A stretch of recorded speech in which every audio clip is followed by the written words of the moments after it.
name is Andy Tidy and welcome back to another edition of Series 4 Canal Hunter. It's with real delight that I bring you this episode. One, because the whole production of Series 4 has been massively delayed by the coronavirus outbreak and the stay-at-home ruling. Well, this week, stay-at-home has changed to stay local, and I reckon that this just about counts. But more importantly, I've been mulling over this episode for the last 2 months or so, and I am really looking forward to introducing you and taking you into the industrial heartland of the old Birmingham. It's from here, as far as I'm concerned, that the story of the Cannock coal being delivered through to the markets of Small Heath gets really interesting. And in this episode, we're going to pick up where we left off, here under the roaring ramparts of Spaghetti Junction. But to the canal world, this isn't Spaghetti Junction, it's not Gravelly Hill Interchange, this is Saltley Junction, the point where the Thames Valley Canal joins the Birmingham and Fazeley. In this episode, we move away from the supply route and we move into its marketplace, an area dominated by heavy, dirty industry. The area of light industry that we see today is a massive contrast to the heavy industry and the manufacturing which used to exist 100 years ago. It was there cheek by jowl with the houses for the workers. They were back-to-back houses built as tenements around courtyards. Basically, they were slums. I'll do my best to illustrate what this area used to look like, as ever, illustrated with lots of old photos. And if that wasn't enough, they were surrounded by railways and clanging marshal yards, gasworks, engineering works. The smell must have been incredible. But whilst we have been travelling down the Thames Valley Canal towards the Birmingham and Fazeley Canal, that has never been our destination. Instead, we're looking to get to Small Heath, and the quickest way to get our load of coal out to that market is to travel along the Birmingham and Warwick Junction Canal, the far outpost of the Grand Union network. Now, the Birmingham and Warwick Junction Canal is a bit of a mouthful, so it's more generally referred to as the Saltley Cut. It was built in 1844 by the Grand Union Canal Company, and as such it's pretty much a contemporary of the Thames Valley Canal, the Bentley Canal and the Russell Canal that we've looked at in previous episodes. Well, as we turn right onto the Saltley Cut, the first obstacle to overcome is the River Thames that flows alongside the canal, and to do this they built a long, low aqueduct, quickly followed by the ubiquitous Narrows, which was the gauging station and the stop lock. This was both to collect the tolls and to prevent the water escaping from the Grand Union's canal into the Birmingham Canal navigations. And sitting beside the Salford Bridge stop lock, there is one of the original toll keepers' cottages. Much improved, turned its back on the canal these days, but it's nice to see that it still exists.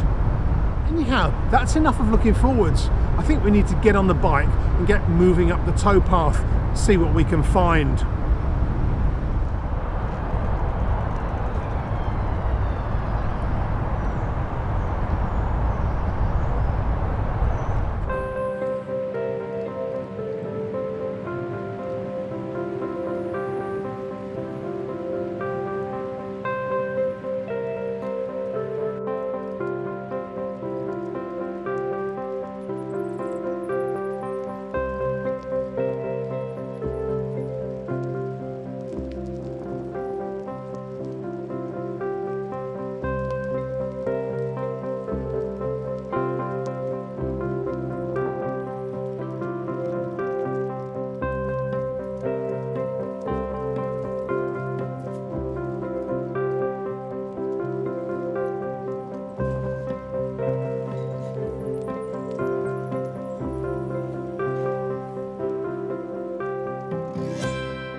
Now, for those of you that are boaters, and I know that a lot of you are, I'm standing at the back of Star City.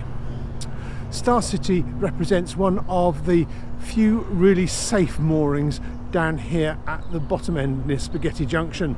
So if you're coming into or going out of the city and you need somewhere to stop, this is probably your best bet.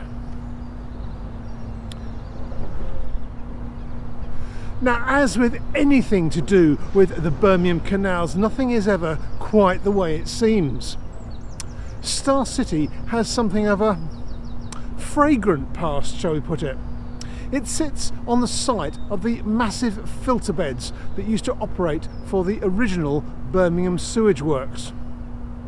This was a huge site, but by the end of the 1800s it just couldn't cope with the 80 tonnes of solid matter excreted by the population of the city of Birmingham about 2 miles to the south. As a result, they purchased land out at Minworth and they transferred the process to there. Of course, when the sewage works here couldn't cope with that volume of effluent, most of it was just shipped straight raw into the River Tame.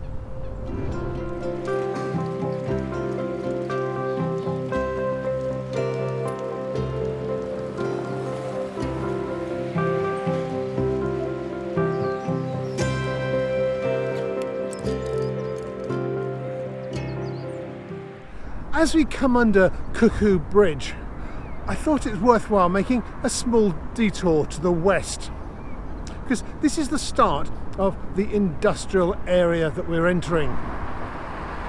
The area to the left of Cuckoo Road predates the Industrial Revolution. It used to be the site of the Park Mills. These were converted to an edge tool works when the Industrial Revolution hit the area. And this large mill pool, which you don't see behind me, was home to the Park Mill edge tools and also the San Paolo edge tool works. Works that created cutting tools to rival those you might find in Sheffield.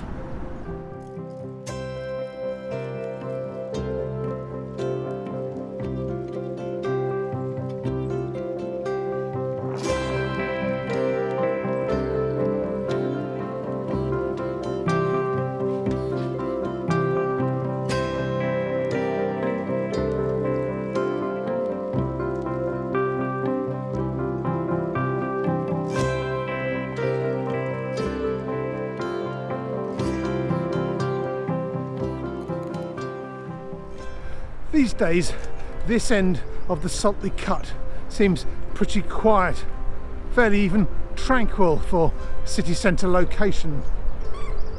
But back in the day, the giant Nechells power station operated just on the far bank. And then further up there were the gasworks, both major consumers of coal. And then off to the west, there was a massive area of crowded terraced housing. This filled in the gap between the Aston Fighter Locks and the Saltley Cut just over here. As you can hear from the background, it's still an area of busy industry. And all along beside the canal there runs the culverted and boxed in River Ray. This continues in the open all the way out to Saltley, and then disappears completely into culverts, only to re-emerge on the far side of the city.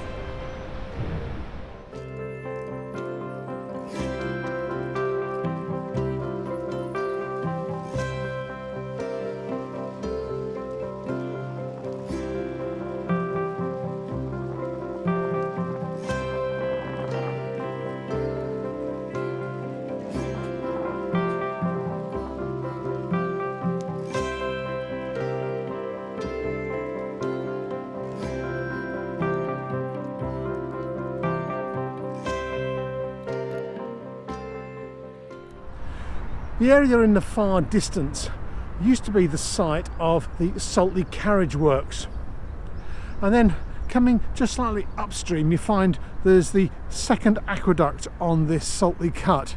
This takes some of the water of the River Ray and diverts it down to the River Tame below. But the most interesting thing for me is just over here there is an arched tube leading underneath the middleway. That's significant because the whole area out here, including the middleway and the stand of trees right up to the edge of the canal, was a long, thin reservoir for the canal company. This was a navigable reservoir with entrances for boats at the north and the south. And it gave access not only to a body of water, but also it gave access to the industry which surrounded it.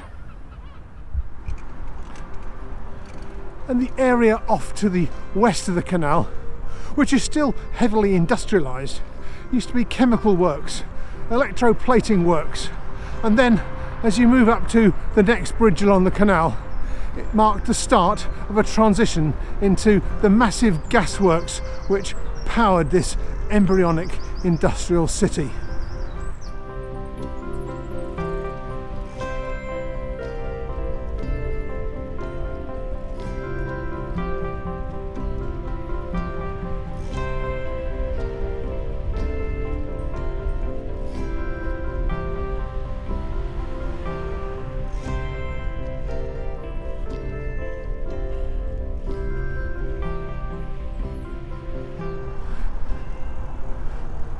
Now, I was kind of given a bit of a heads up that there was a problem on this bit of towpath, so we're going to have to find a diversion. Hopefully we can rejoin the route before too long. Well, since I was forced off the line of the Saltley Cut due to the towpath works, it was gasworks nose to tail on the western side of the canal. On the eastern side it was all terraced housing. These days all of it has gone, the gasworks and the terraced housing. But it's funny because although the industry and the housing may have gone, the infrastructure remains very faithful to its 100-year-old roots. Crawford Street still remains. It was terraced housing. These days it's just an industrial road. Only the line of the canal and the main railroads remain truly faithful to their original industrial heritage roots. If there's one thing you can say about Birmingham, is it's very, very good at reinventing itself. It's a bit of a Madonna of the Midlands, if you know what I mean. Well, we've arrived at the first of the 5 Garrison Locks, and this marks a transition from the support industries like gas and rail into the heavy industries for which the area is rightly famed. And it's interesting to note that the type of industries described on the old maps reflect what was needed at the time. Railway carriage works, cycle works, sawmills, rolling mills, paper mills, and railway marshalling yards by the mile. Now you're going to have to use your imagination for this, because all of this old industry has been completely swept away. I'll insert photographs relevant to the areas as we travel through them. But let's go up the 5 Garrison Locks and see the lie of the land today.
As we move onto the canal above the top Garrison Lock, we are moving into the old industrial heartland of Birmingham.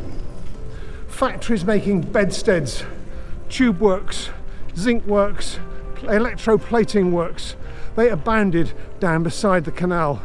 Also vinegar works for preserving food.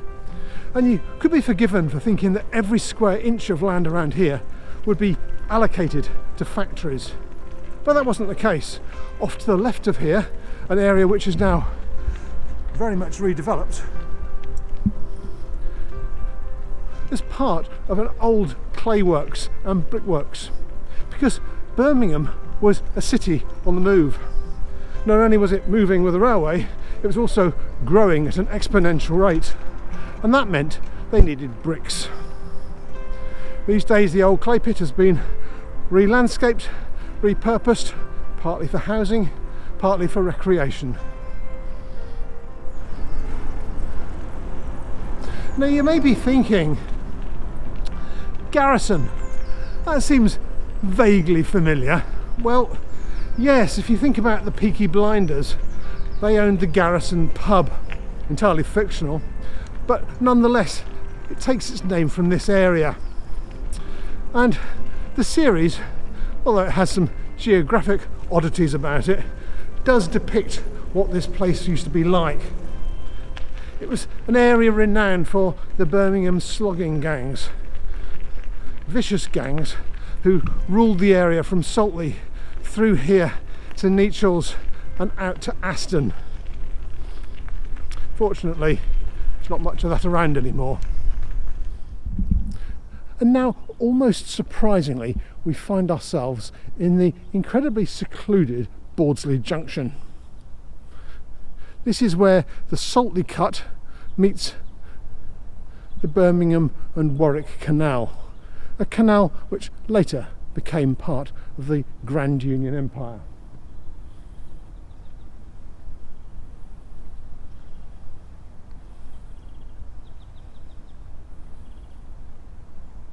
This place was a sea of basins and industrial activity. You can see an entrance into a factory over there. This entire section was one big open basin. And then just around the corner, you have got the bottom of the Camp Hill flight of locks. And that is the direction that the coal boats need to go to make their delivery. So in some ways, that's the end of this episode. But it's not, you know. I can't come all this way up the Saltley Cut and then simply turn up the Camp Hill locks, because in some ways I've been missing the best bit.